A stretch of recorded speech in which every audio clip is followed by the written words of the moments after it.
लिए आज का क्लास काफी ज्यादा महत्वपूर्ण है, क्योंकि आज की क्लास में गणित के ऐसे चुनिंदे वायरल क्वेश्चन आपको बताए जाएंगे जो सीधे हूबहू आपके परीक्षा में पूछे जाते हैं। क्योंकि आपको पता होनी चाहिए कि पूरे बिहार में हमें लगभग 60 से 65 दिनों के लिए जाना जाता है, क्योंकि इतने कम दिनों में आपको वैसी गजब की हम तैयारी कराते हैं जो सीधे आपके एग्जाम में हूबहू क्वेश्चन पूछ दिए जाते हैं। क्योंकि वही सारे क्वेश्चन आपको पढ़ाया जाता है, बताया जाता है, जो कहीं ना कहीं बिहार बोर्ड उस क्वेश्चन को जारी किया है, बताया है, और उसका उत्तर जानना आपके लिए काफी ज्यादा खास हो जाता है। तो जल्दी से आप वीडियो को लाइक और चैनल को सब्सक्राइब करके शेयर कर दीजिए, जल्दी से फटाफट से कीजिए। अब सिक्का उछल चुका है मेरे प्यारे साथियों, अब हेड भी आपका होगा और टेल भी आपका होगा। जब तक रिकॉर्ड टूटेगा नहीं मेरे प्यारे साथियों, जब तक साथ छोड़ने वाले नहीं हैं। तो जल्दी से आप बता दीजिए कि हाँ सर आपका आवाज मिल रही है और आप क्लास शुरू कीजिए। हम लोग कॉपी और कलम लेकर के बैठ चुके हैं और एक एक बातों को नोट करते जाएंगे। और जो आप लोग परेशान थे कि सर गणित की तैयारी कैसे होगी, कुछ समझ में नहीं आ रहा है, तो आपको परेशान होने की जरूरत नहीं है। हर एक सब्जेक्ट की तैयारी आपको होगी सबसे जबरदस्त और शानदार तरीके से,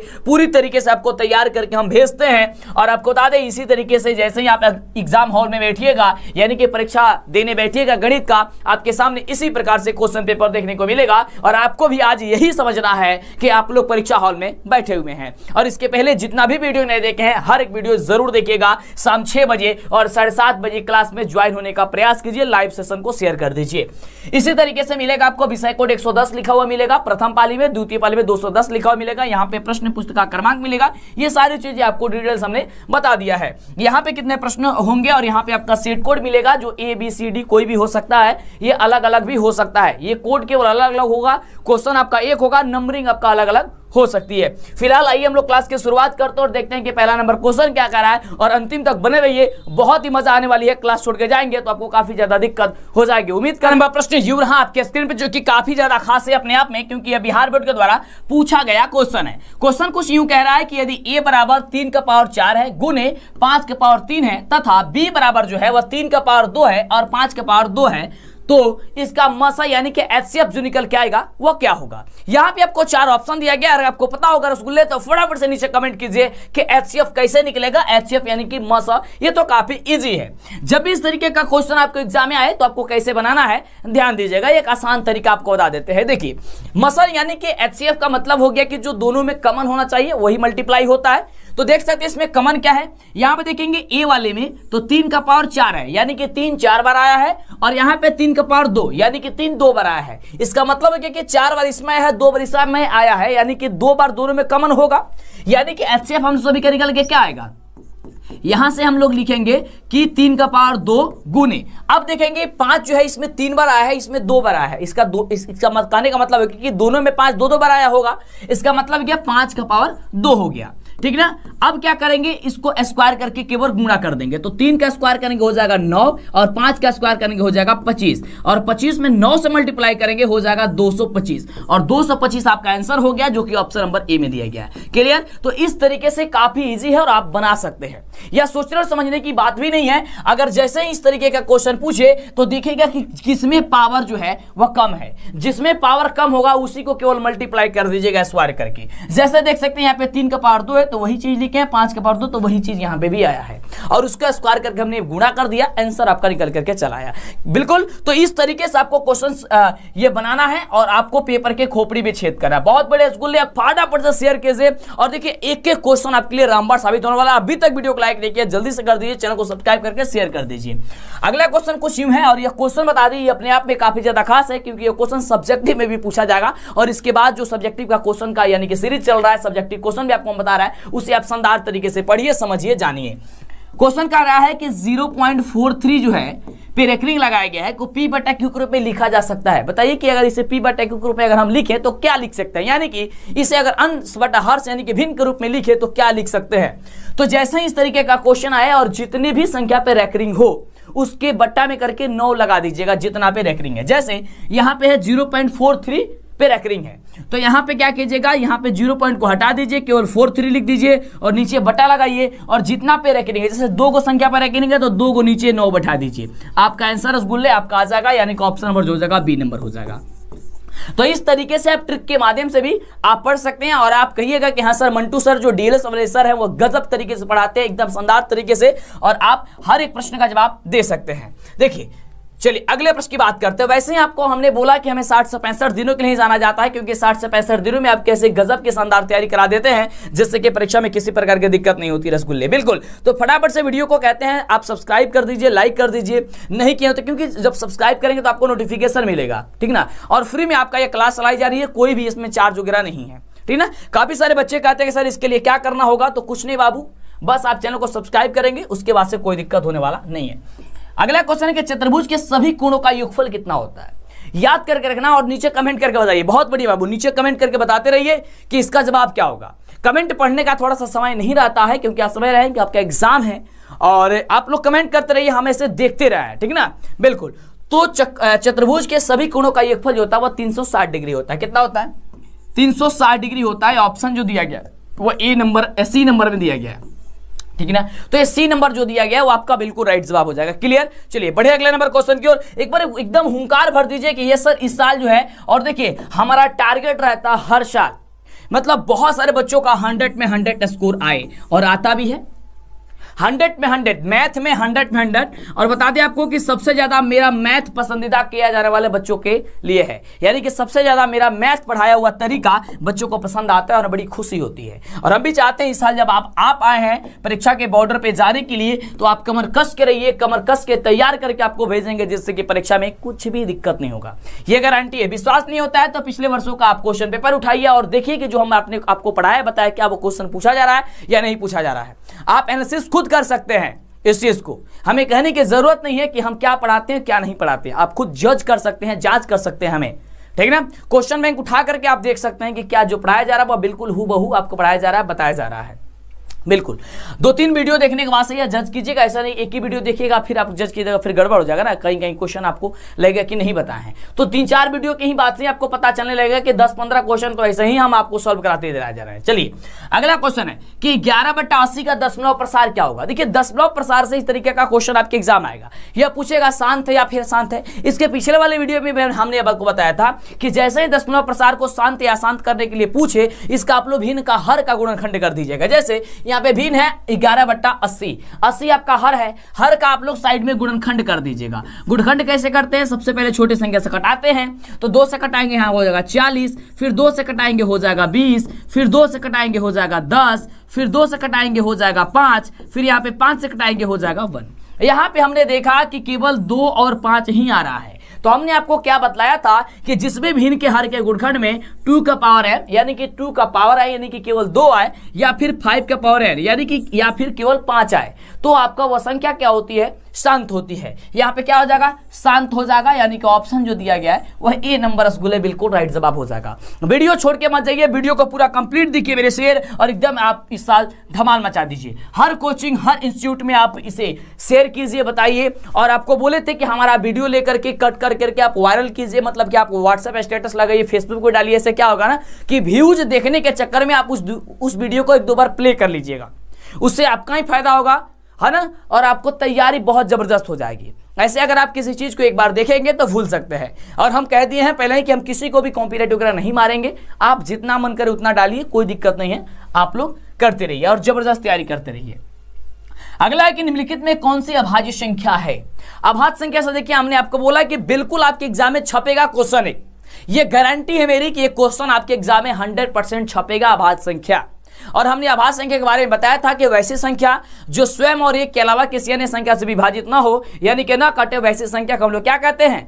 अभाज्य संख्या कहते हैं। जैसे हमने आपको बताया था 11 1 और 11 से ही विभाजित होगा, 13 1 और 13 से ही कटेगा। जैसे हो गया आपका 19 1 और 19 से ही विभाजित होगा।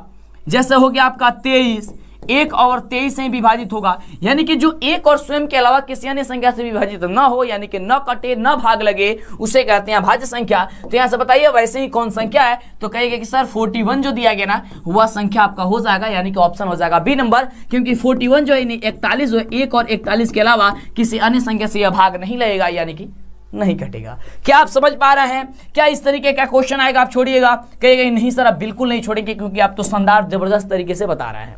अगला क्वेश्चन देखिए, जब आप 4-5 वीडियो ही देख लीजिएगा उससे ही आपको अंदाजा लगने लगेगा कि आपने क्या पढ़ा है और कैसे आप क्वेश्चन को आसानी तरीके से सॉल्व कर दे रहा है। अगला क्वेश्चन है कि बहुपद 8x यानी कि 8x प्लस 14 का शून्यक क्या होगा। जब भी आपको हमने बोला कि शून्यक जैसे ही क्वेश्चन आएगा शून्यक वाला आएगा, ये कहीं लिख लीजिए, बोल दीजिए कि हम मंटू सर बोल रहे थे कि हाँ क्वेश्चन आएगा ही आएगा, और बिल्कुल आएगा शून्यक निकालने के लिए। तो 8x प्लस 14 बराबर 0 कर लीजिएगा, यानी कि जो भी क्वेश्चन आएगा शून्यक निकालने के लिए मेरे शेर आपको क्या करना है, उसके बदले 0 मान लेना है। उसके बाद से आप देख रहे हैं कि 8x प्लस 14 है तो उसको आप पक्षांतरित करेंगे, यानी कि 8x बराबर हो जाएगा क्या चीज 14, माइनस का 14 हो जाएगा क्योंकि प्लस में प्लस से उधर जाएगा तो माइनस में चला जाएगा। क्लियर। अब यानी कि x बराबर क्या हो जाएगा, इसलिए x बराबर हो जाएगा माइनस का 14 बट्टे की 8 हो जाएगा। क्लियर। अब इसको हम लोग कटाते हैं, तो कटाएंगे तो क्या होगा, 7 दूनी 14 और 4 दूनी 8, यानी कि -7 बट्टे 4। तो -7 बट्टे 4 कहाँ पे है, -7 बट्टे 4 ऑप्शन नंबर बी में है। तो क्या आपने बी नंबर सही किया। पूरा टेंशन खत्म हो जाएगा गणित का। जो टेंशन लेकर के बैठे हुए हैं कि गणित में क्या कुछ होगा, तो कुछ नहीं होगा। देख रहे हैं आप कितनी इजी तरीके से और आसान तरीके से हर एक प्रश्न का इजी तरीके से आप सॉल्व करते जा रहे हैं, और ऐसे ही एग्जाम में आप फटाफट से सॉल्व करते चले जाएंगे। 128 बटा 168 का सरलतम रूप। देखिए सरलतम रूप कहने का मतलब बस इतना ही होता है कि वो आप कटाएं इतना ज्यादा, उसको आप विभक्त कर दे, बांट दें, ताकि वो उससे ज्यादा वो न कटे, है ना। तो देखिए 128 को और बटे 168 को कितना मतलब छोटा आप कर सकते हैं। तो कहिए कि सर 16 अठे हम सभी का होता है 128, और 16 21 अठे होता है 168, यानी कि 16 बट्टे हो जाएगा 21। और बताइए 16 बट्टे 21 को क्या आप कटा सकते हैं, नहीं कटा सकते, ये अभी नहीं कटेगा, यानी कि 16 बट्टा 21 जो हो जाएगा ये आपका राइट जवाब हो जाएगा। क्लियर। देखिए काफी इजी ये क्वेश्चन है, इसमें तो सोचने की कोई जरूरत नहीं है। अगला देखिए, अगला क्वेश्चन कुछ यूं है, और यहां से भी ये क्वेश्चन समझ लो कि बोल दीजिएगा कि मंटू सर बोल रहे थे, कहीं नोट करके लिख लो, नहीं आएगा तो फिर कहना कि नहीं आया। क्या क्वेश्चन है कि निम्नलिखित में कौन अपरिमेय संख्या, अपरिमेय संख्या परिमेय संख्या से क्वेश्चन जरूर आएगा, ठीक है ना। तो क्या कह रहा है कि अपरिमेय कौन है। अपरिमेय कहने का मतलब है कि जिसे हम लोग p बटे q ग्रुप में नहीं लिख सके, या फिर हम लोग रूट से जिसे बाहर ना कर सके। यहाँ पे देख रहे हैं इसे हम लोग रूट से बाहर कर सकते हैं, 7 7 49 होता है। इसको रूट से बाहर कर सकते हैं, 1/4 हो जाएगा, 4 चौका 16 होता है।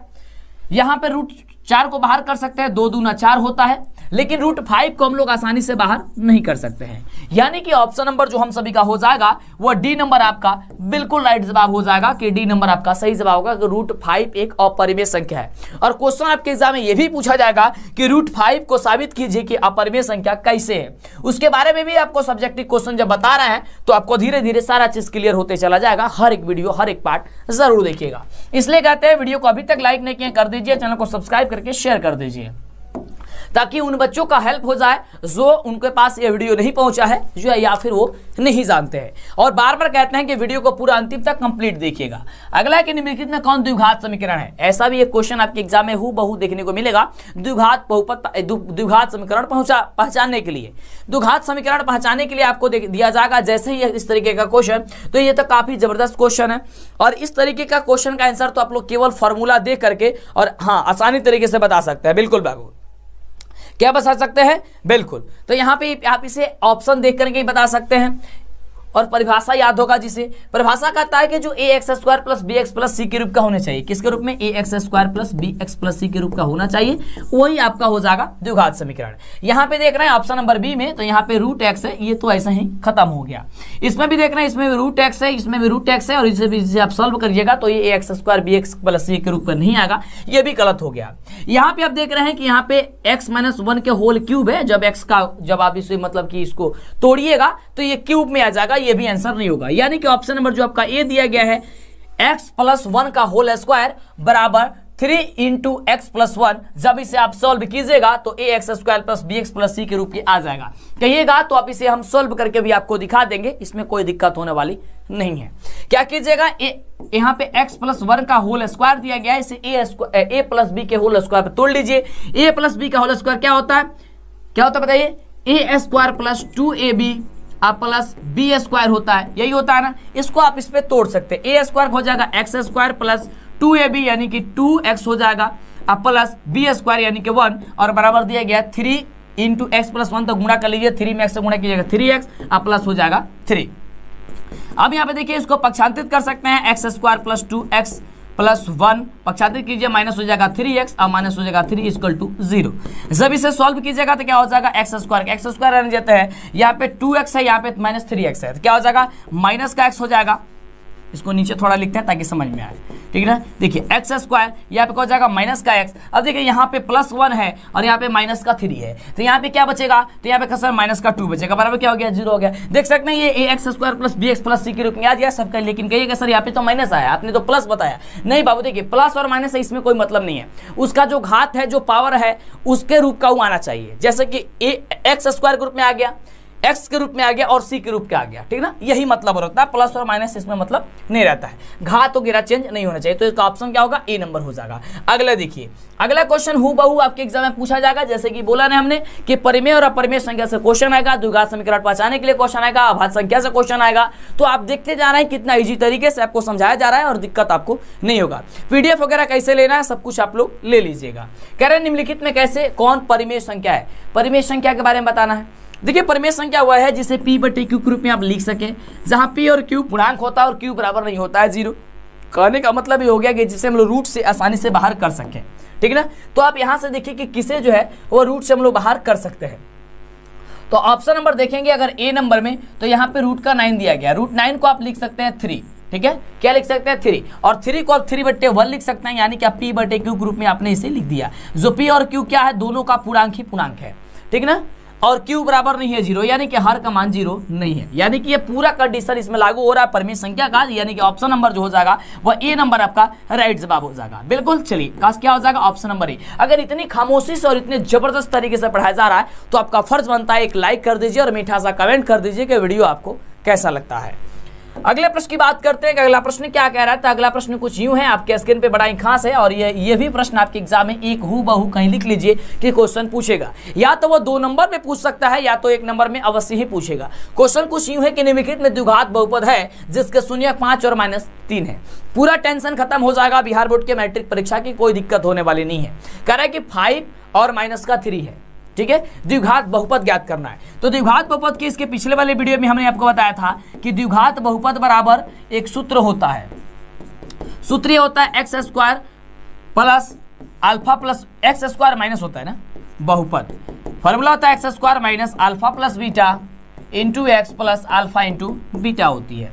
यानी कि यहाँ पे देख सकते हैं एक्स स्क्वायर रखने देते हैं, अल्फा प्लस बीटा का मान, यानी कि यहाँ पे देखिए शून्य का दिया गया है जी, शून्य, यानी कि अल्फा का मान 5 दिया गया है तो 5 लिख देते हैं, प्लस बीटा का मान दिया गया -3, यहाँ पे -3 इंटू एक्स लिख देते हैं, प्लस अल्फा इंटू बीटा यानी कि 5 गुणे -3। क्लियर। अब देखिए सॉल्व कीजिए, एक्स स्क्वायर को एक्स स्क्वायर, यहाँ पे देखिए 5 है और यहाँ पे -3 है, तो क्या हो जाएगा 2 हो जाएगा, 2 हो जाएगा, और 2 में x से गुणा करेंगे क्या हो जाएगा 2x हो जाएगा, क्या हो जाएगा -2x, और यहाँ पे देखिए 5 यहाँ 15, ये हो जाएगा -15 बराबर हो जाएगा 0, ठीक है, या फिर इतना ही लिख सकते हैं एक्स स्क्वायर -2x -15। तो एक्स स्क्वायर -2x -15 कहाँ दिया गया, एक्स स्क्वायर -2x -15 जो है ऑप्शन नंबर ए दिया गया है, और इस तरीके से आपका ए नंबर जो होगा वह राइट जवाब निकल करके चला आएगा। तो बहुत आसान तरीके से और आपको इस तरीके से बनाना है और आपको कोशिश करना है।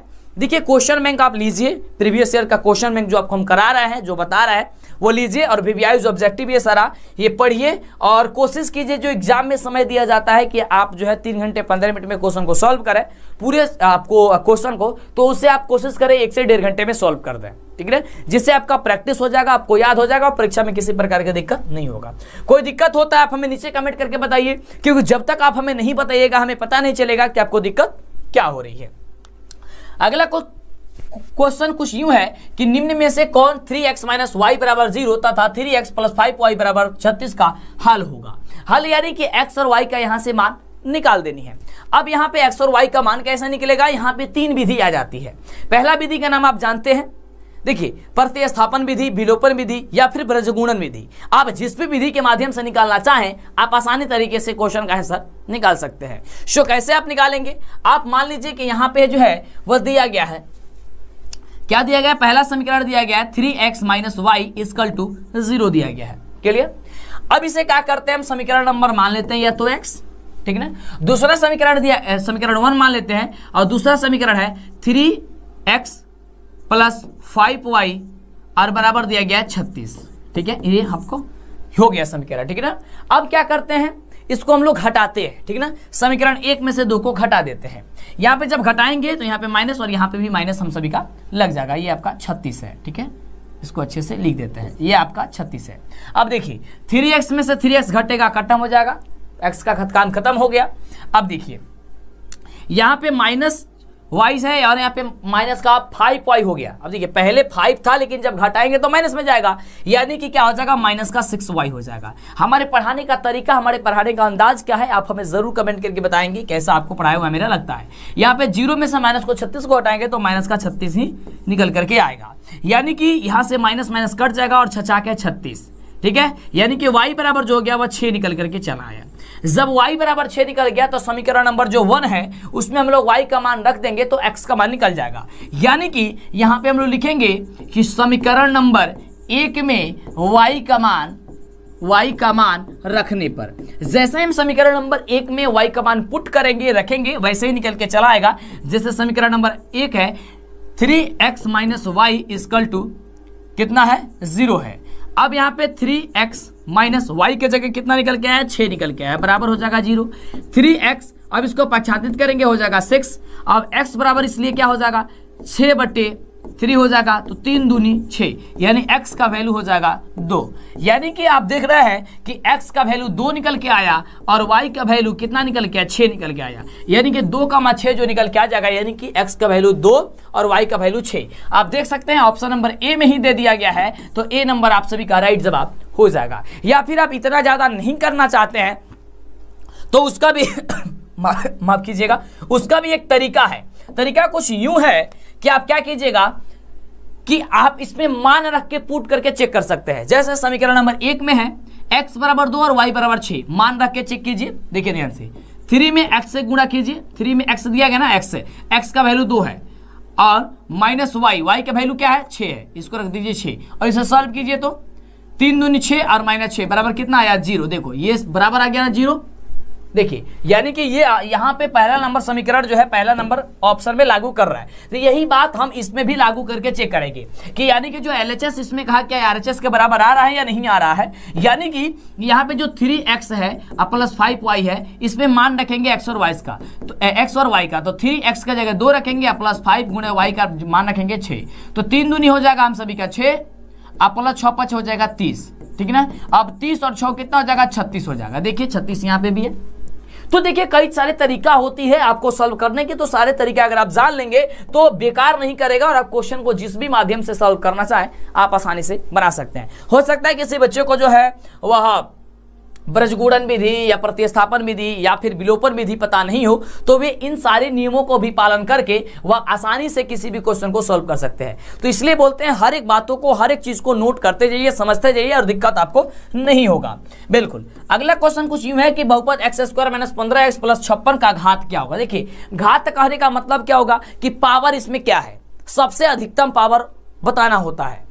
तो पावर क्या है, यहाँ पे पावर x का पावर 1 है, यहाँ पे 2 है, तो सबसे ज्यादा कौन है, 2 है, तो इसलिए आपका आंसर जो हो जाएगा 2 हो जाएगा। ऑप्शन नंबर क्या हो जाएगा, बी नंबर निकल के चला आएगा। तो इस तरीके से आप क्वेश्चन को जो है आसानी तरीके से सॉल्व कर देंगे, ठीक ना। चलिए अगले प्रश्न की बात करते हैं। थोड़ा सा मेरा गला जो है वो फंसते जा रहा है, ठीक ना, क्योंकि काफी ज्यादा बोलना पड़ता है यार। अगला क्वेश्चन है कि यदि 2 चरों में 2 रैखिक समीकरण के आलेख प्रतिच्छेदी रेखाएं हो तो हलों की संख्या क्या होगी। देखिए जब प्रतिच्छेदी रेखा होगा तब क्या होगी उसके हलों की संख्या।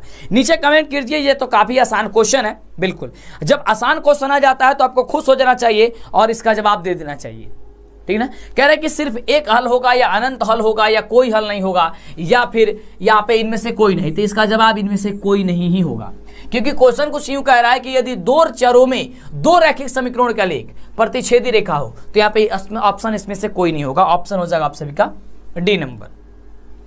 चलिए अगले प्रश्न की बात करते हैं। अगला प्रश्न आपके स्क्रीन पे है और प्रश्न हम सभी का कुछ यूं कह रहा है और यह 100% आपके एग्जाम में क्वेश्चन पूछा जाएगा। आप कहीं नोट करके कहीं लिख लीजिए कि मंटू सर डीएलएस वाले सर बता रहे थे कि यह क्वेश्चन हूबहू इसी तरीके का शून्य का योग ज्ञात करने के लिए पूछा जाएगा।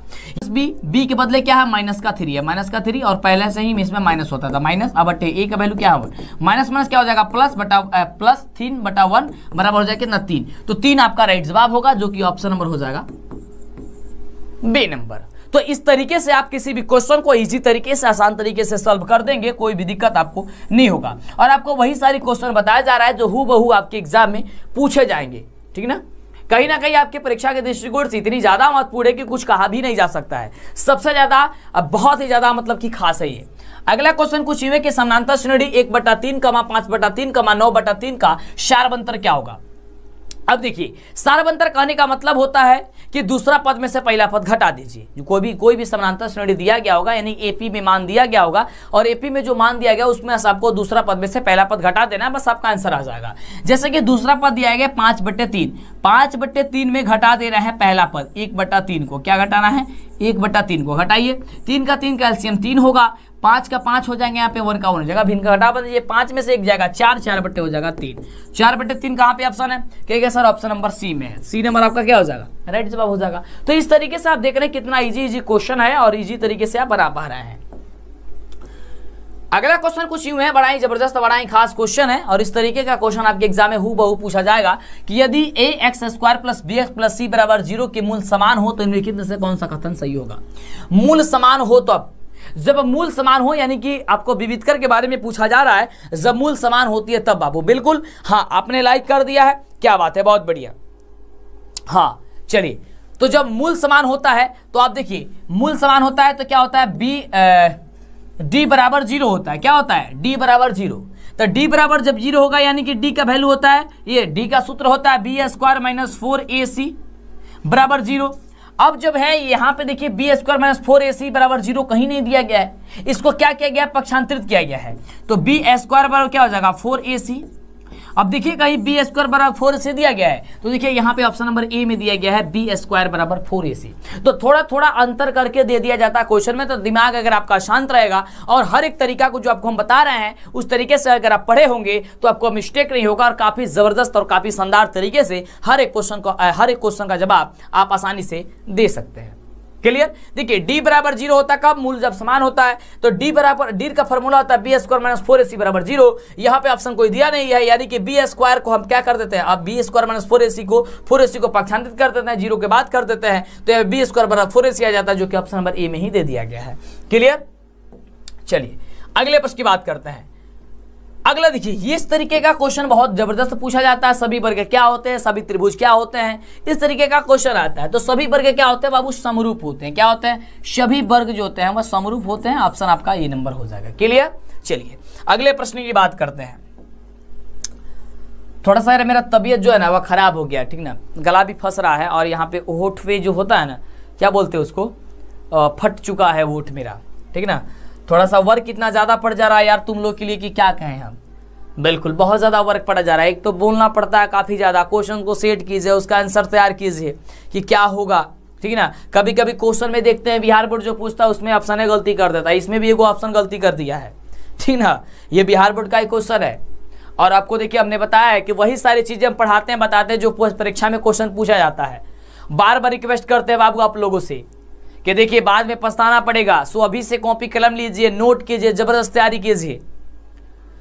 पूरा आंख दर्द करने लगता था यार, आप इस चीज़ को समझिए। जब इतनी मेहनत की जा रही है ना, तो प्लीज़ रिक्वेस्ट करते हैं आपसे यार, हमसे ज़्यादा कोशिश कीजिए मेहनत करने की, क्योंकि आपकी एग्ज़ाम है और यहाँ पे इस दिन मतलब कि ये जो समय है ना, अगर आप इसमें मेहनत कर लेंगे ना, समझिएगा मतलब कि गर्दा मच जाएगा, एकदम धमाल मच जाएगा, हर जगह आपका ही नाम होगा।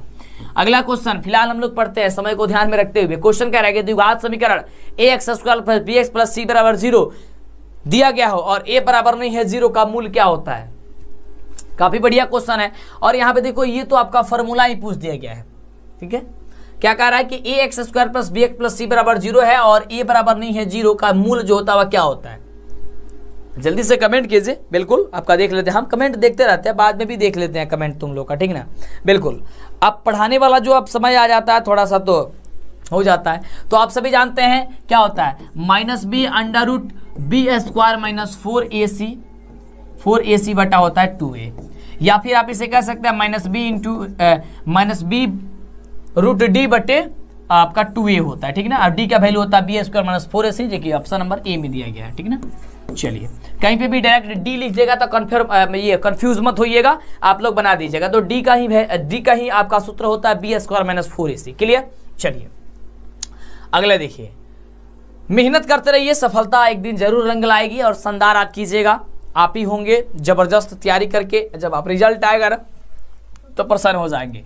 अगला है कि त्रिभुज पी क्यू आर में क्यू आर को एस तक एस बिंदु बढ़ाया गया है, जिसमें पी आर एस 100 डिग्री है और पी क्यू आर 70 डिग्री है, तो कोण क्यू पी आर का मान क्या होगा। देखिए इसके पहले भी ये क्वेश्चन हूबहू पूछ दिया गया था, थोड़ा सा इसमें मान अलग दे दिया गया है। देखिए इस तरीके के बताए थे ना पिछले वाले वीडियो में। देखिए हर एक वीडियो देखिए, इसको मान लेते हैं क्या चीज है जी, P Q R, P Q और यहाँ पे आर है। कह रहा है कि आर को एस तक बढ़ा दिया गया है, मान लो यहाँ तक बढ़ा दिया गया है। अब कह रहा है कि कोण P R S, P R और एस, ये एस है, इसका वैल्यू दे दिया है 100। कह रहा है कि कोण पी क्यू और आर ये दे दिया गया 70 डिग्री। क्लियर। अब कह रहा है कि कोण क्यू पी आर यानी ये वाला मान बता दीजिए, ठीक ना। तो ये वाला मान बताने के लिए हमने आपको क्या बताया था कि जब भी एस तक बढ़ाया गया होगा यानी कि एक सरल रेखा बन रही है, और सरल रेखा पर कितना डिग्री का कोण बनता है, 180 डिग्री का। जब यहाँ पे 100 डिग्री का कोण बन गया तो यहाँ पे कितना डिग्री का कोण बनेगा बाबू, कितना डिग्री का, तो यहाँ पे 80 डिग्री का कोण बनेगा, तब तो जाके 180 डिग्री हो जाएगा। बिल्कुल। तो जब हम लोग को ये भी मान पता चल गया, ये भी मान पता चल गया, ये तो आसानी से पता चल जाएगा। यानी कि त्रिभुज के अंतःकोण का फल कितना होता है, अब 180 डिग्री होता है। यानी कि कोण P प्लस कोण Q प्लस कोण R बराबर कितना हो जाएगा, 180 डिग्री। कोण P का वैल्यू को ज्ञात करना होगा, उसमें आपको क्या करना है, एक घटा के D से गुणा कर देना है। सबसे पहले लिखना है A प्लस, और जैसे 25 देना है लिखा हुआ था, 24 लिखे के D से गुणा कर दो, ठीक ना। इतना काम करना है। अब आप सभी A का वैल्यू जानते हैं 5 है, यहां से जो प्रथम पद होता है A अब प्लस 24 गुणे D का वैल्यू कितना हो जाएगा, दूसरा पद में से पहला पद घटा दो, यानी कि 7 में से 2 को घटा दो। यहाँ पे 7 में से 5 को हटा दो, कितना होगा, 2 हो जाएगा, ठीक ना। अब इसको आप क्या कीजिए, 5 और 4 दूनी 8 और 2 दूनी 4, कितना हो गया 48, ठीक ना। 24 दूनी 48 और 48 और 5 कितना होता है 53, क्या होगा 53। तो 53 जो होगा वह 25वां पद इसका 53 निकल के आएगा, यानी कि ऑप्शन जो हो जाएगा क्या हो जाएगा, बी नंबर हो जाएगा। क्लियर। तो इस तरीके का क्वेश्चन आएगा तो आपको फटाफट से ऐसे आपको सॉल्व कर देनी है। अगला देखिए, बड़ी शानदार क्वेश्चन करके बिंदु 8,0 स्थित है। ये ऐसा क्वेश्चन बोले थे आपको, और पिछले वीडियो भी आपको बताए थे कि इस तरीके का क्वेश्चन आता है। और देखिए यहाँ पे पूछा गया है, आपको पूछ रहा है कि यहाँ पे कौन से पाद में स्थित है, यानी कि पाद या चतुर्थांश में स्थित है। पाद कहिए तो या चतुर्थांश, आपको बताया था इसे प्रथम पाद कहते हैं, इसे द्वितीय पाद कहते हैं, इसे तृतीय पाद कहते हैं, और इसको चतुर्थ पाद कहते हैं। इसमें दोनों संख्याएं प्लस में होती है, इसमें पहला संख्या माइनस दूसरा संख्या प्लस होती है, इसमें दोनों संख्याएं माइनस में होती है, और इसमें पहला संख्या प्लस और दूसरा संख्या माइनस में होती है। यहाँ पे क्वेश्चन आप ध्यान से देखेंगे तो दोनों संख्याएं प्लस में दिया गया है, यानी कि प्रथम चतुर्थांश हो जाएगा या प्रथम पाद हो जाएगा। प्रथम पाद या कहिए या फिर चतुर्थांश कहिए, बात एक ही है, यानी कि ऑप्शन नंबर जो हो जाएगा वो ए नंबर क्लियर निकल करके चलाएगा। चलिए अगले हम प्रश्न की बात करते हैं कि अगला प्रश्न क्या कह रहा है। तो अगला प्रश्न कुछ यूं है, और प्रश्न हम सभी का कह रहा है कि समानांतर श्रेणी 21, 18, 15, डैश डैश का कौन सा पद शून्य होगा। यानी कि शून्यवां पद जो होगा, यानी कि जीरो वाला जो पद होगा वह कौन सा निकल के आ रहा है। देखेंगे तो इसमें ये घटते जा रहा है, ठीक ना। देख रहे हैं 21 के बाद 18 हो गया, 18 के बाद 15 हो गया, तो ऐसे करते करते कौन सा पद शून्य होगा, यानी कि an बराबर 0 है। तो हम सभी का an का फॉर्मूला होता है a plus n minus 1 into D होता है, इक्वल टू 0 हो जाएगा। a का वैल्यू क्या है 21 है, अब प्लस n का जगह n रहने देंगे क्योंकि n निकालना ही है, i -1 तो -1। यहाँ पे d का वैल्यू तो 18 में से हम लोग 21 घटाएंगे, यानी कि दूसरा पद में से पहला पद घटाएंगे, तो 18 में से 21 घटाएंगे तो क्या होगा 3 होगा, यानी कि -3 बराबर हो गया 0। 21 को 21 रहने देंगे, यहाँ पे प्लस छूट गया, 21 को 21 रहने देखिए, प्लस तो प्लस, यहाँ देखिए -3 में n से गुणा करेंगे कितना हो जाएगा, -3n हो जाएगा, और -3 में 1 से गुणा करेंगे तो प्लस का 3 हो जाएगा, इक्वल टू 0। अब देखिए ये 3 और 21 कितना हो गया 24, 24 माइनस 3n बराबर 0। जब इसे पक्षांतरित करेंगे तो 24 बराबर हो जाएगा 3n, तो n बराबर क्या हो जाएगा हम सभी का 24/3, यानी कि 8 त्रिका 24, 8वां पद जो निकल के आएगा वही आपका शून्यवां पद होगा, यानी ऑप्शन नंबर जो होगा वो डी नंबर होगा। तो देख रहे हैं कितने शानदार और आसान तरीके से आप क्वेश्चन को सॉल्व करते जा रहे हैं, और आपको समझ में भी नहीं आ रहा है कि कितना जल्दी ये हो जा रहा है, ठीक है ना। और काफी इजी तरीके से आपके दिमाग में फिट भी होते चला जा रहा है। तो जब आप शांत जगह बैठिएगा, हर एक प्रश्न को कॉपी कलम लेकर के बैठिएगा तो कोई भी दिक्कत आपको नहीं होगा, क्योंकि हर एक प्रश्न का ऐसा नहीं है कि ये कभी बी का सी हम करके दिखा देते हैं, आपको सॉल्व करके बताते हैं जिससे कि आपको सब्जेक्टिव क्वेश्चन में भी दिक्कत ना हो, ऑब्जेक्टिव के साथ साथ। अगला प्रश्न कुछ यूं है कि निम्नलिखित में कौन समानांतर श्रेणी में नहीं है। समानांतर श्रेणी में नहीं है कहने का मतलब हो गया कि जिससे आप घटाएं, यानी कि डी का महलू निकाले तो वो आपस में बराबर नहीं होना चाहिए, यानी कि दूसरा पद में से पहला पद घटाए और पहला पद में से ये दूसरा पद में से पहला पद घटाए और तीसरा पद में से दूसरा पद घटाए तो आपस में बराबर ना हो, वही कह रहा है कि समानांतर श्रेणी में नहीं होना चाहिए। ठीक है ना। यहाँ पे देखेंगे 3 में से 2 में से 1 को घटाएंगे 1 बचेगा, फिर यहाँ से 2 में से 2 को घटाएंगे तो 1 बचेगा, यानी कि ये बराबर है, ये समानांतर श्रेणी में है, तो ये तो ऑप्शन नहीं होगा। उसी प्रकार से ऑप्शन बी की जांच करते हैं तो 9 में से 6 को घटाएंगे 3 बचेगा और 12 में से 9 को घटाएंगे यहाँ पे भी 3 ही बचेगा, ये भी आपका ऑप्शन नहीं होगा क्योंकि समानांतर श्रेणी में हो जाएगा। पहचान तो हमें इस बात की करनी है कि क्या होनी चाहिए, वह समानांतर श्रेणी में नहीं होनी चाहिए। यहाँ पे दूसरा पद में से पहला पद घटाएंगे, -2 में से घटाएंगे -5 को, -2 में से घटाएंगे -5 को, तो जब -2 में से 5 को घटाएंगे कितना हो जाएगा, यहाँ पे 3 बचेगा। इसी प्रकार से यहाँ पे हम घटाएंगे 1 में से अब 2 को घटाएंगे तीसरा पद में से दूसरा पद, तो 1 में से घटाएंगे कितना, -2 को -5 किया 2 हो जाएगा प्लस, यानी कि अभी ये 3 आ गया। देखिए ये भी बराबर आ गया। जब ये तीनों का तीनों जो है वह समानांतर श्रेणी में होते जा रहा है तो इसका मतलब हो गया कि ये जो होगा राइट है, जवाब आप सभी का हो जाएगा। या फिर घटाइएगा 0.11 में घटाइएगा 0.1 को, तो फिर जितना मान आएगा उतना, अगर 0.111 में घटाइएगा 0.11 को तो वह आपस में बराबर नहीं होगा, यानी कि वह समानांतर श्रेणी में नहीं है। चलिए अगले प्रश्न की बात करते हैं। देखिए गणित में सबसे ज्यादा जरूरी है कि आप उस जिस भी चैप्टर का क्वेश्चन सॉल्व कर रहा है सबसे पहले उसका फॉर्मूला, उसके बारे में जानना ये जरूरी होता है कि किस चैप्टर में क्या कह रहा है, ये कौन सा क्वेश्चन में क्या चीज बात कह रहा है, पहले बात को समझना बेहद जरूरी होता है। अगला क्वेश्चन है कि यदि किसी द्विघात बहुपद p × x बराबर x² - 2x + 8 के शून्यक अगर अल्फा बीटा हो तो अल्फा × बीटा का वैल्यू क्या होगा। अल्फा × बीटा का वैल्यू आप सभी जानते हैं कि अल्फा × बीटा बराबर होता है c/a, यानी कि तीसरा पद बटे पहला पद। तीसरा पद क्या है, 8 है, 8 बटा पहला पद 1 हो जाएगा, यानी कि 8 बटे 1 क्या हो जाएगा, 8 हो जाएगा। क्लियर। ऑप्शन कहाँ है, ऑप्शन नंबर ए में है। समझिए आप, तो कितना आसान तरीके से यह क्वेश्चन आपने बना दिया। अभी तक जो बच्चे वीडियो को लाइक नहीं किए हैं कर दीजिएगा, चैनल पे पहली बार है सब्सक्राइब कर दीजिए जिससे कि आपको आगे से वीडियो मिले। सब्सक्राइब नहीं करते हैं इसलिए क्लास नहीं मिल पाता है, तो चैनल को सब्सक्राइब कर दीजिए। काफी सारे बच्चों का कमेंट आते रहता है, मैसेज आते रहता है, कॉल आते रहता है कि सर हम लोग को क्लास नहीं मिल पाता समय से, तो गलती बस यही करते हैं कि एक बार चेक कीजिए आपने सब्सक्राइब नहीं किया होगा चैनल को। अगला है कि त्रिभुज जिसके शीर्ष दिए गए हैं, ठीक है, 2 - 2, 10 और 5, -4 और 6, 10, तो केंद्र का निर्देशांक क्या होगा। इस क्वेश्चन का ऑप्शन ही गलत दे दिया गया है। देखिए कैसे, जब भी केंद्रक निकाला जाता है तो उसको क्या कहता है, सबका पहला जोड़ करके 3 से भाग दे दिया जाता है। जैसे यहाँ पे -2 में जोड़िए 5 को, फिर जोड़िए 6 को, अब बटा 3 से भाग दीजिए, तो जोड़िए 6, 5, 11, 11 में से 2 को घट जाएगा, कितना बचेगा 9, 9 बटा 3 से भाग दीजिए 3 आएगा। ठीक ना, यहां तक तो सही है क्योंकि 3 इसमें दिया गया है। ठीक ना। अब चलिए, अब इसमें क्या होता है कि सबका दूसरा पद जोड़ करके 3 से भाग दीजिए, तो ये हो गया आपका 10। आप यहां पे जोड़िएगा तो -4 है ना, तो यहाँ पे जोड़ के जगह यहाँ पे करिए -4, आप प्लस फिर से 10 है बटा 3।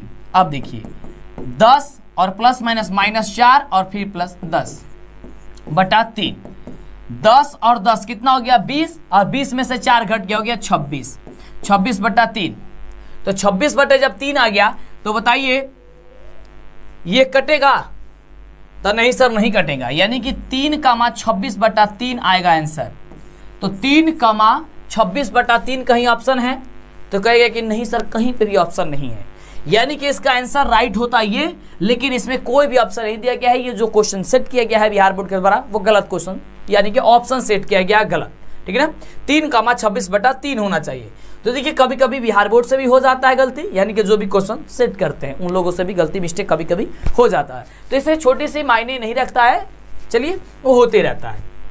लेकिन फिर भी एग्जाम अगर ले रहे हैं तो इस तरीके की गलती नहीं मिलनी चाहिए थी।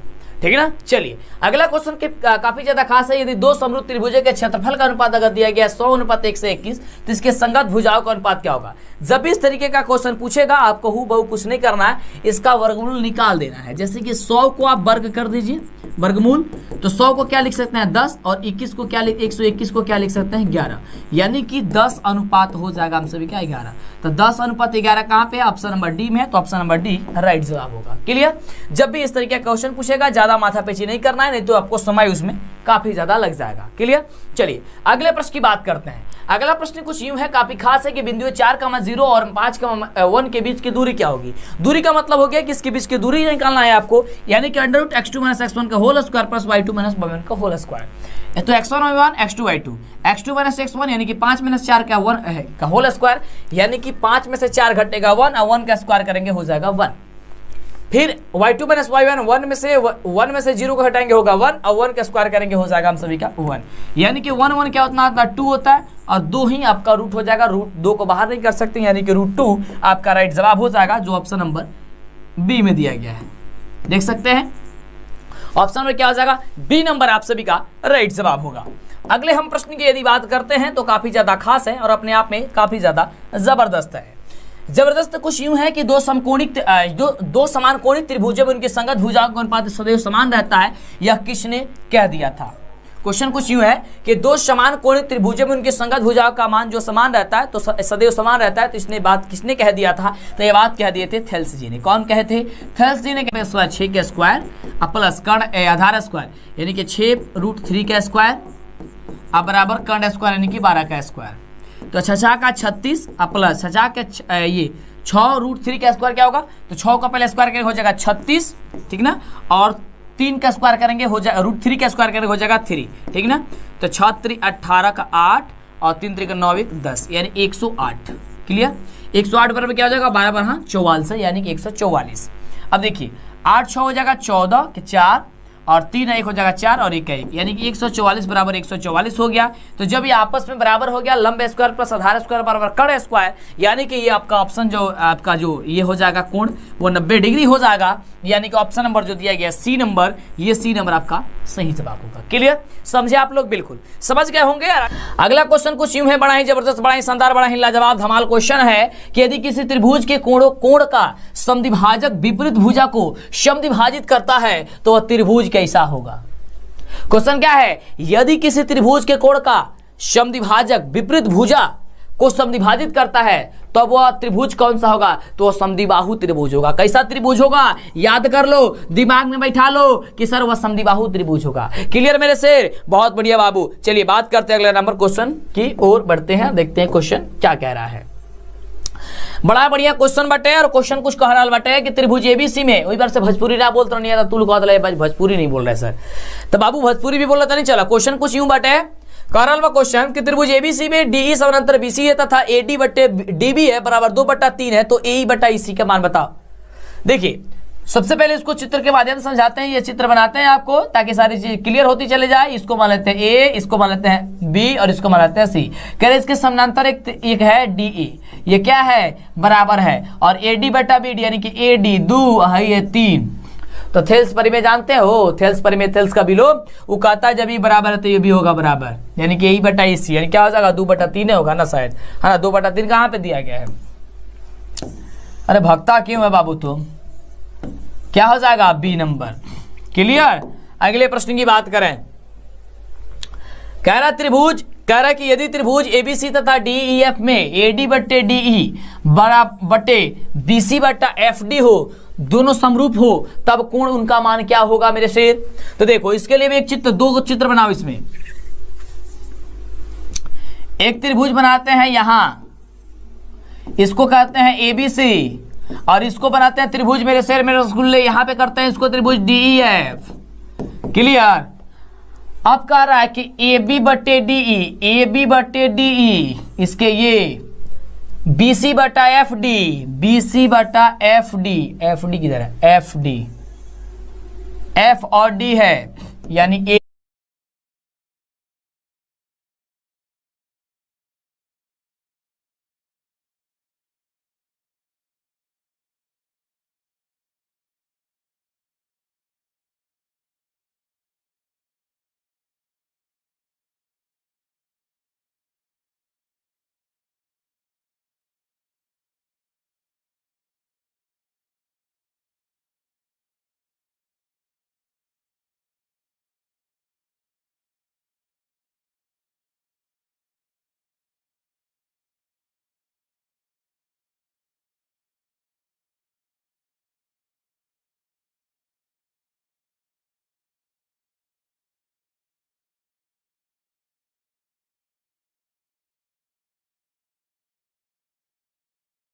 एफ डी, बी सी बटा एफ डी, एफ डी किधर है, एफ डी, एफ और डी है यानी ए है, ठीक ना। तो कह रहा है कि समरूप कौन सा होंगे यहाँ, मतलब इसका कोण कौन सा बराबर होगा, बताइए नीचे कमेंट कीजिए। इतना तक आपको हिंट्स कर दिया हमने और इसके आगे बताना। हाँ बहुत बढ़िया, लाइक कर दिए हो, क्या बात है, बहुत बढ़िया बाबू। जितने लोग भी नहीं किए हैं कर दीजिएगा, चैनल को सब्सक्राइब करके शेयर कर दीजिएगा। तो इसका कोण बी बराबर कोण ई होना चाहिए ना, बिल्कुल ऑप्शन नंबर इसका बी होगा ना, क्लियर। चलो अगला देखिए, अब देखिए ये भी त्रिभुज वाला क्वेश्चन, ये चित्र वाला क्वेश्चन आ गया। अब कहेंगे सर चित्र वाला क्वेश्चन आता, कंफ्यूज हो जाते हैं हम लोग। हम कहेंगे नहीं बाबू कंफ्यूज नहीं होना है, क्योंकि आप डीएलएस एजुकेशन के छात्र हैं, मंटू सर का छात्र हैं, तो आप ध्यानपूर्वक देखिए समझिए और इसी तरीके का क्वेश्चन तो आप धमाल मचाइएगा। इसमें तो किसी प्रकार की दिक्कत ही नहीं होने वाली है। क्वेश्चन कह रहा है दी गई आकृति में, क्या है आकृति, यहां पे दिया गया है, कह रहा है कि पी क्यू ओ केंद्र वाले वृत्त की स्पर्श रेखा है। यदि ओ क्यू किधर है जी, ओ और क्यू बराबर 3 सेंटीमीटर दिया गया है, ध्यान देंगे कितना है, ये आपका 3 सेंटीमीटर है। तो पी और क्यू यानी कि ये वाला 4 है, लिख दो इसको 4 सेंटीमीटर है। तो कह रहा है कि ओपी बताओ, यानी कि ये दूरी बताओ, ये बताओ ये क्या होगा। तो कैसे बनाइएगा मेरे बाबू, देखिए आप देख रहे हैं कि स्पर्श कर रही है, तो आप सभी जानते हैं जब स्पर्श करती है तो यहाँ पे 90 डिग्री का कोण बन जाता है। क्या बनता है, 90 डिग्री का कोण बनता है, यानी ये हो गया 90 डिग्री, क्लियर। तो जब ये हो गया 90 डिग्री यानी कौन सा त्रिभुज बन गया, तब समकोण त्रिभुज बन गया। और समकोण त्रिभुज जब बन गया तो यहाँ पे देख रहे हैं कि लंब दिया है 3, आधार दिया है 4, तो कर्ण निकाल देना है। कितना इजी है सर, कहेगा हाँ सर ये तो बहुत इजी है, तो कर्ण निकालिए। कर्ण बराबर क्या होता है, लंब अंडर रूट लंब स्क्वायर प्लस आधार स्क्वायर, लंब का स्क्वायर कितना 3 त्रिका 9 और आधार स्क्वायर यानी 4 चौका 16, 16 9 का बाबू कब होता है 25 को, 25 को में से रूट बाहर कीजिए कितना हो जाएगा 5, ये निकल गया 5। लो क्लियर बाबू। तो इस तरीके से आपको वही सारी क्वेश्चन, वही सारी तरीका और वही सब चीज बताया जा रहा है जो एग्जाम में पूछे, और आसान तरीके से किसी भी क्वेश्चन को आप सॉल्व कर दे और दिक्कत ना हो, क्लियर। चलिए अगले प्रश्न की बात करते हो। तो क्या आप सभी तैयार हैं ना डेली क्लास लेने के लिए। कब क्लास चलता है बाबू, शाम 6 बजे, शाम 6 बजे से आइए। भले ही कभी कभी हो जाता है 5-10 मिनट लेट हो जाते हैं हम, तो उससे आपको टेंशन नहीं लेना है, क्योंकि कुछ काम फिर दिक्कत है, लेकिन कोशिश करते हैं हम आपकी तैयारी जबरदस्त हो, समय पे ही हो, ठीक है। तो समय पे होता भी है। तो यहाँ पे क्वेश्चन कुछ यूं है, तो आप लोग जरूर जुड़िए, 7:30 बजे भी जुड़िए इसके बाद, ठीक है ना। 7:30 बजे क्लास चलेगा, इसी पे भी बहुत ही जबरदस्त, वो आपका साइंस का चलेगा। इसके बाद कह रहे कि एक्स से एक बिंदु P 8,12 की दूरी क्या होगी, एक्स अक्ष से दूरी। तो बाबू जब भी एक्स अक्ष से दूरी पूछेगा तो वाई निर्देशांक आंसर हो जाएगा, यानी कि एक्स अक्ष से दूरी क्या हो जाएगा, ये हो जाएगा। एक्स का मान ये होता है, एक्स अक्ष से दूरी क्या हो जाएगा 12, हो जाएगा 12 इकाई, बस क्लियर। अगर पूछता कि सर वाई अक्ष से दूरी क्या होगी, तो वाई से यहाँ पे कर देते, यहाँ पे 8 हो जाता, क्लियर बाबू, बहुत बढ़िया बाबू। चलो अगला क्वेश्चन देखिए। मैथ में एकदम 100 पे 100 फोड़ना है एकदम बाबू। अब सिक्का उछल चुका है, हेड भी आपका होगा और टेल भी आपका होगा मेरे शेर। चलिए अगले प्रश्न की बात करते हैं। अगला क्वेश्चन कुछ यूं है कि वृत्त के किसी बिंदु पर खींची गई स्पर्श रेखा और उस बिंदु से जाने वाली त्रिज्या के बीच का कोण कितना होता है। बड़ा बढ़िया क्वेश्चन है, चित्र के माध्यम से भी समझा देते हैं। कह रहे कि किसी वृत्त खींची गई स्पर्श रेखा, चलो एक वृत्त बना देते हैं, एक वृत्त बना दिए। कह रहा है कि वृत्त के किसी बिंदु पर खींची गई स्पर्श रेखा उस बिंदु से जाने वाली त्रिज्या के बीच का कोण, अरे बाबू तो 90 डिग्री होगा। कैसा होगा, 90 डिग्री होगा। क्या हो जाएगा, सी नंबर, क्लियर। चलो अगला देखिए। अगला क्वेश्चन कुछ यूं है, देखो ये भी चित्र वाला क्वेश्चन आ गया, और ऊपर जाइए, यहां हटो तुम। चले अगला कह रहा है कि दी गई आकृति में टीपी तथा टी क्यू दो स्पर्श रेखाएं ओ केंद्र वाले वृत्त पर इस प्रकार है कि कोण पी टी क्यू यानी ये वाला कोण 50 डिग्री है। चलो ये है 50 डिग्री। तो कह रहा है कि कोण ओ पी क्यू, कहा जी ओ नहीं पी ओ और क्यू पूछ रहा है क्या होगा, यानी ये वाला टोटल पूछ रहा है क्लियर?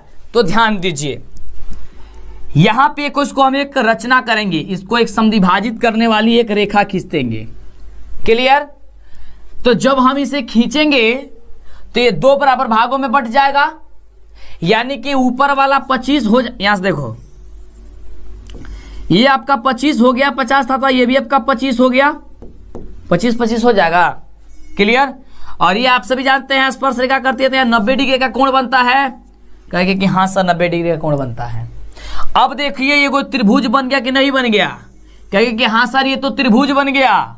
जब आपका एक त्रिभुज बन गया तो आइए अब यहां पे समझिए, यहां का कोण पता चल गया, यहां का पता चल गया। तो हम सभी जानते हैं समकोण त्रिभुज का अंतःकोण का एक कितना 180 डिग्री। यहां पे हो जाएगा कितना 25 और यहां पे हो जाएगा 90, यानी कि 25 को और 90 अब प्लस कोण क्या हो जाएगा, ये वाला, ये आधा वाला कोण, ठीक ना, इसको मान लेते हैं x बराबर कितना हो जाएगा 180 डिग्री।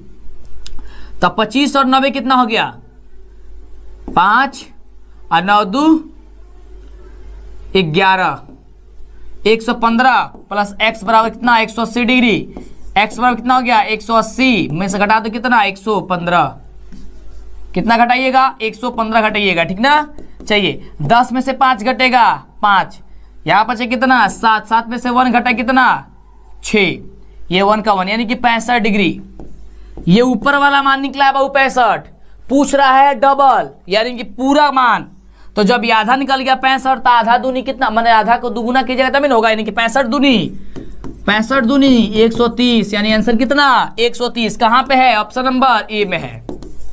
तो इस तरीके से आप किसी भी क्वेश्चन को आसान भाषा में आसान तरीके से समझ जाइएगा मेरे शेर। तो बिल्कुल, तो पूरे एकदम जोश और पूरे उमंग और पूरे एकदम मतलब जबरदस्त तरीके से तैयारी कीजिए। कोई दिक्कत होता है हम आपके साथ हैं और आपके मन के बातों को आप हमसे जरूर शेयर कीजिए। क्या आपको दिक्कत हो रही है, जब तक आप हमें नहीं बताइएगा कि सर दिक्कत ये चीज हो रही है, यहाँ चीज हो रही है, तब तक हम कैसे सुधारेंगे। क्लियर? तो आपको हम कोशिश करेंगे जितना जल्दी हो सकता है उसको सुधारें, आपकी जो भी समस्या है उसको हम दूर करें।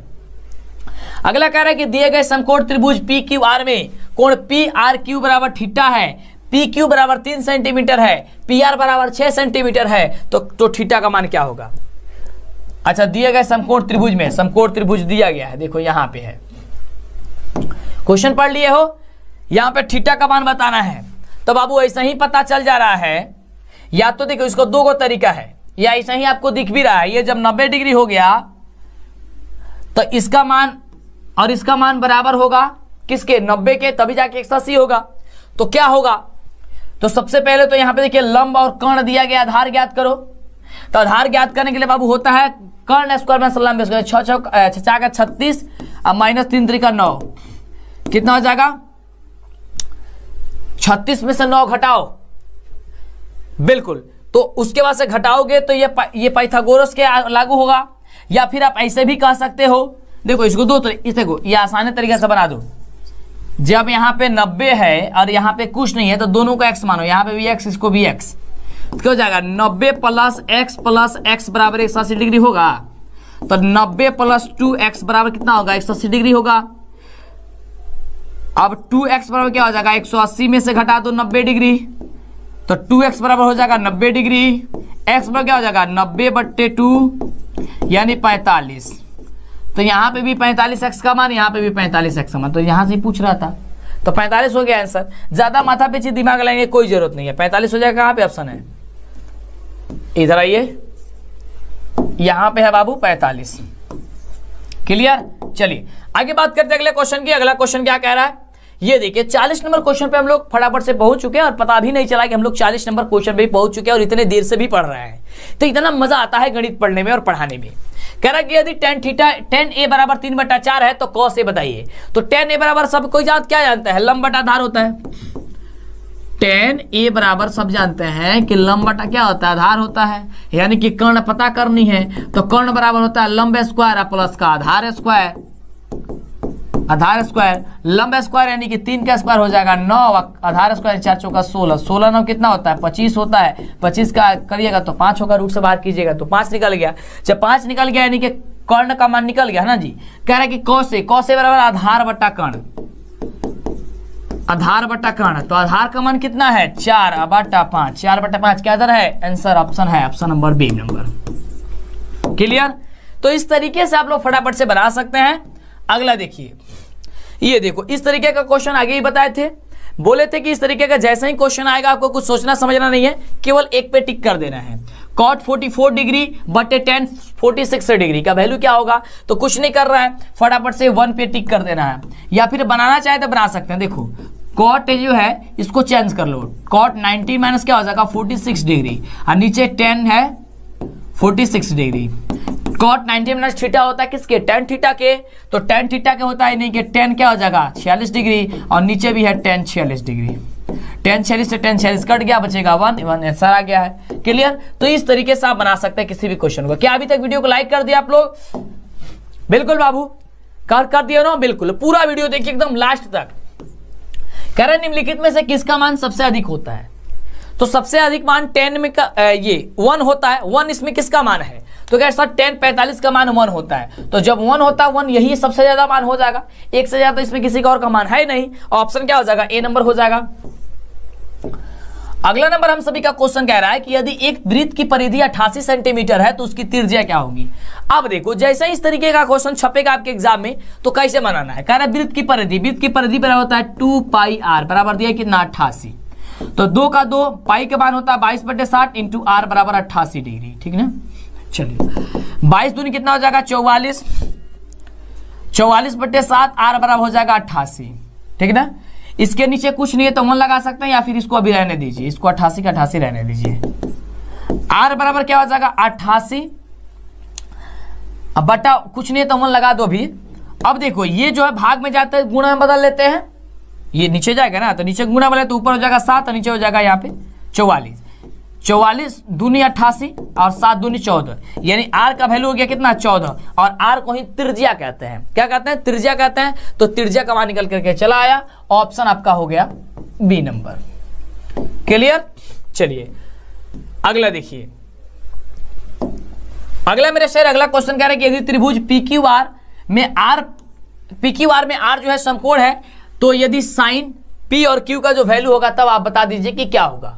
ठीक ना, अब देखिए ध्यान से, यहां पे कह रहा है कि समकोण है, समकोण का मतलब क्या है, वो 90 डिग्री है। तो 90 डिग्री जब हो गया 90 डिग्री यहां से, तो 90 हो गया तो ये 45 हो गया और ये भी 45 हो गया, यानी कि ये आपका P और ये आपका Q हो गया। तो P प्लस Q कितना हो जाएगा 45 और 45 90 हो जाएगा, 90 हो जाएगा ना। यानी कि सिंपल सा ये क्वेश्चन पूछ क्या रहा है कि साइन 90 का मान क्या होता है, साइन 90 का मान, तो साइन 90 का मान क्या होता है 0 होता है। 0 कहां पे दिया गया, ऑप्शन नंबर ए में दिया गया है। तो इस तरीके से थोड़ा सा क्वेश्चन घुमाएगा, लेकिन आपको घूमना नहीं है और अच्छे तरीके से आपको जवाब दे देना है। अगले प्रश्न की बात करते हैं। अब देखिए ये क्वेश्चन कुछ यूं है, ध्यान दीजिएगा कि यदि अल्फा बट्टे 4 बराबर 15 डिग्री हो तो 3 कोसेक अल्फा बराबर क्या होगा। जैसे इस तरीके का क्वेश्चन आता है कुछ बच्चे कंफ्यूज हो जाते हैं, कुछ बच्चे बड़ी इजी से बना देते हैं। देखिए अल्फा बट्टे 4 बराबर क्या 15 डिग्री, कुछ नहीं है तो 1, अल्फा में 1 से गुणा कीजिए पहले, तो अल्फा 1 अल्फा में 1 से गुणा कीजिएगा तो 1 अल्फा होगा, यानी कि अल्फा होगा, और 15 चौका कितना हो गया 60, यानी कि अल्फा का मान क्या हो गया 60। जब अल्फा का मान 60 हो गया तो क्वेश्चन क्या पूछ रहा है 3 कोसेक अल्फा, अल्फा के बजाय क्या हो जाएगा 60 हो जाएगा। ठीक ना, जब 60 हो गया तो √3 कोसेक 60 का मान होता है 2/√3, क्या होता है 2/√3, तो √3 से √3 कट जाएगा, बचेगा केवल 2। कहां पे दिया गया है, ऑप्शन नंबर दिया गया है बी में। हो गया, काफी इजी है ना। तो देखिए काफी इजी होता है, थोड़ा सा घुमाया जाता है और आपसे क्वेश्चन पूछ दिया जाता है। ये देखो ये तो सबसे लॉलीपॉप क्वेश्चन है। क्वेश्चन कुछ यूं है कि यदि R1 तथा R2 त्रिज्या वाले दो वृत्त के क्षेत्रफल R त्रिज्या वाले वृत्त के क्षेत्रफल के बराबर हो तो क्या होगा। तो आप सभी को याद करके रखना है कि होता है R1 square plus R2 square बराबर होता है कैपिटल R या फिर R2 स्क्वायर। केवल कहीं पे कैपिटल R देगा या फिर कहीं पे स्मॉल R को स्क्वायर कर देगा। देखो ये ऑप्शन नंबर सी में है। क्लियर। तो इस तरीके से आप इसे भी आसानी से बना सकते हैं और सीधे एग्जाम में आने वाला क्वेश्चन बाबू एक एक क्वेश्चन आपके लिए रामबाण साबित होने वाला है और आप वीडियो छोड़ के जाएंगे, क्वेश्चन नहीं देखेंगे तो नुकसान होगी आपकी, समय काफी कम है। अगला है कि साइन 90 - a किसके बराबर होता है? तो साइन 90 - a होता है कॉस के बराबर। तो कॉस क्या है? तो कॉस ए ऑप्शन दिया गया है डी नंबर में, तो डी नंबर आपका राइट जवाब हो जाएगा। अगला क्वेश्चन देखिए, ये सबसे जबरदस्त क्वेश्चन है, ये हाइट एंड डिस्टेंस का यानी कि त्रिकोणमिति का अनुप्रयोग का क्वेश्चन कुछ यूं है। ये क्वेश्चन आपके सब्जेक्टिव में पूछेगा 5 नंबर में कि 15 मीटर लंबी सीढ़ी एक ऊर्ध्वाधर दीवार पर शीर्ष तक पहुंचती है। यदि सीढ़ी दीवार से 60 डिग्री कोण पर झुकी हुई है, ये 60 डिग्री कोण बनाती है, तो दीवार की ऊंचाई क्या होगी? यानी क्वेश्चन कुछ यूं है कि दीवार इस प्रकार से है, दीवार इस प्रकार से जो जमीन पर इस तरीके से खड़ी है और यहाँ पे सीढ़ी लगा हुआ है, ये आपका हो गया सीढ़ी, ठीक ना, ये आपका सीढ़ी बन गया, ठीक ना। इस पे चढ़ के जाना कहां? ऊपर। चलो, कह रहा है कि इसकी जो लंबाई है वो 15 है, ठीक ना, और यदि सीढ़ी की दीवार जो है वो 60 डिग्री का कोण बनाती है, इसका कितना? 60 डिग्री का। इसको दर्शा लो ABC। तो कह रहा है इसकी ऊंचाई यानी कि ये मान बताइए। तो ये मान बताइए कि नहीं कि किसके? लंब और कर्ण की बात की जा रही है। तो लंब और कर्ण किस में होता है? साइन में होता है। तो हो जाएगा साइन 60 डिग्री, साइन 60 पर क्या होगा? 15 बट्टे ये लंब बटा यानी कि AB बटा कर्ण, कर्ण का मान क्या है? BC। क्लियर? अब हमें ये बताइए कि सर साइन 60 का वैल्यू कितना होता है? हाँ,